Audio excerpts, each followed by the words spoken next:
భక్తులకు సురక్షితమైన ప్రయాణం అందించాలని ఆర్టీసీ సిబ్బందిని మంత్రి సీతక్క ఆదేశించారు. 55 ఎకరాల విస్తీర్ణంలో ఏర్పాటు చేసిన బస్ బేస్ క్యాంపును ఆమె ప్రారంభించారు.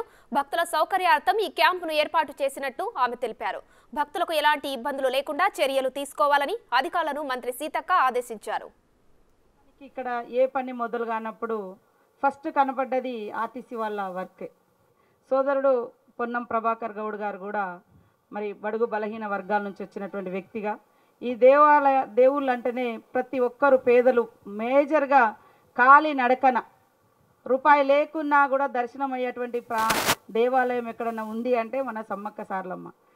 చాలా దూరం నుంచి 100 కిలోమీటర్లు నెత్తి మీద బియ్యము గిన్నెలు వంట పాత్రలు పెట్టుకొని నడుచుకుంటూ వారాల తరబడి నడుచుకుంటూ వచ్చి దర్శనం చేసుకొని మళ్ళీ వెళ్ళిపోయేటువంటి పరిస్థితి. ఈ క్రమంలో మరి దూర భారాన్ని తగ్గించేటువంటి క్రమంలో ఆర్టీసీ ఈరోజు మహిళల కోసం ప్రత్యేకంగా నూతన కాంగ్రెస్ ప్రభుత్వం సీఎం రేవంత్ రెడ్డి గారి ఆధ్వర్యంలో ఉన్నటువంటి ప్రభుత్వం మహిళలకు ఇచ్చినటువంటి మరి వాగ్దానంలో 6 గ్యారెంటీలలో భాగంగా ఉచిత బస్సు ప్రయాణాన్ని కూడా ముందే ఏర్పాటు చేయడం జరిగింది.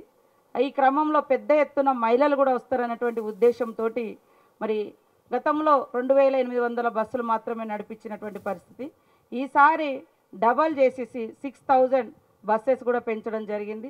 అన్ని రకాలుగా ఫ్లెక్సిబుల్గా ఉండే విధంగా ఈ యొక్క బస్టాండ్ ఏరియాను కూడా ఎక్స్టెండ్ చేయడం జరిగింది, విస్తృతంగా పెంచడం జరిగింది. అదేవిధంగా alternate bus stations bus stand ఏరియాలు కూడా తీసుకోవడం జరిగింది, పార్కింగ్ ప్లేసెస్ కూడా తీసుకోవడం జరిగింది.